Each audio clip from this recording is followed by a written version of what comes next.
Could you talk about Imagine Chicago and Right. your role in the program? Well, I'm in two separate groups. I'm in the DuPage area too, because I am what they classify as a self-advocate, and they need self-advocates to represent for both groups. So they asked me to do both groups. So what I do is I go and talk to them and discuss my point of view as a disabled woman, or a woman with a disability, as people like to say first, because that's people's first language. I've been doing this for 5 years professionally. Okay. And what I think is really important is that I speak for the people that can't speak for themselves. If they don't have a voice, I speak up for them, because sometimes they are scared or terrified of the person that's taking care of them, so they're not willing to stand up to themselves, because what will happen if they won't be taken care of anymore? Right, yeah. And that is a big, scary threat. So that's very important, to be safe and feel comfortable discussing certain things. And have someone to come to and talk about. Yes. Talk to us about. So one of the questions I would like to ask you, there are cases where the victim have a cognitive disability or a nonverbal, as you were saying before. Yes. And they may have been sexually assaulted over a period of time. How do you work with them to heal from such a traumatic experience? Well, I would start presenting yourself as a friend, and someone that they can trust. If they don't trust anybody, they don't want to speak, or they can't. So you have to look with your eyes and see what you see. I mean, not see what you see, but pay attention and be open to anything that they do or say differently.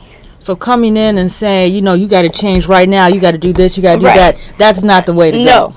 Calm and collected and patient is a big attribute for me, too.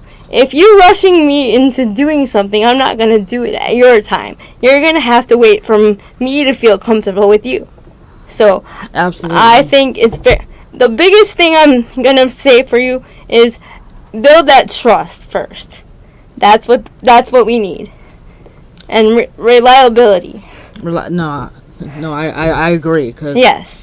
Yeah, I mean, if you don't trust a person, why would you talk to them? I mean, this is a livelihood at stake. Yes. So, yes. No. Yes. Great advice. Yes, thank you. So oftentimes when it comes to rape or sexual assault, there is a tendency to blame the victim, especially if the victim's disability is not visible. Right. These people are vulnerable to being forced into sexual slavery, gang rapes, sustained incest over a period of time. This often leads to arrest for prostitution, STDs, and death. Right. How do you help them advocate for themselves, and socially, how can we shift the blame from the victim to the predators? Well, we could make them credible for their mistake or their crime. We can have proof that stands by our statement that we have been abused.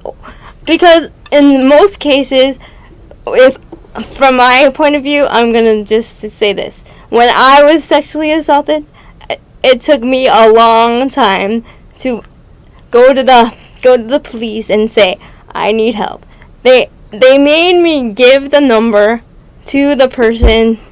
They didn't believe me. They had to call this person's number first, and before they actually believed that someone did this to me.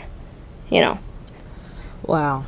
So it was very traumatic. That's traumatic. But the fact that you're here and you're out there talking to other victims, yes. I mean, you turn this tragedy into something that yes. Can really help people, people with disabilities, all people. I mean, how many people can do that? Right. And my famous saying is, my tool is my voice.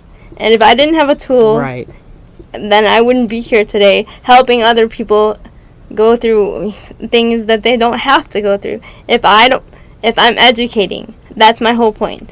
Educate, be open, and accept that disabled people do have feelings for other sex and stuff like that. Right, that people with disabilities are not asexual. You know, they're human beings. They have feelings just like any other person. Yes. And that's why I'm really glad to have you on the show today. Thank you. Because a lot of times when the subject of rape or sexual assault is brought up, they only assume there's one kind of person, you know. But people with disabilities, they are abused and in great numbers.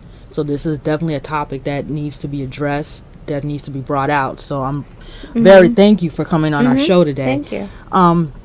So are there steps a parent can take to prevent sexual assault from happening to their child? Yes, there are several steps you could take. Don't be afraid to discuss that word. Sex is a very dangerous word for parents with disabilities because they're thinking, why does my child think about that? They won't think about it. They won't experience it. So why would I have to talk about it? Don't be afraid of talking about sex. And don't be afraid to use appropriate words like Megan has said in the past. Use the right term.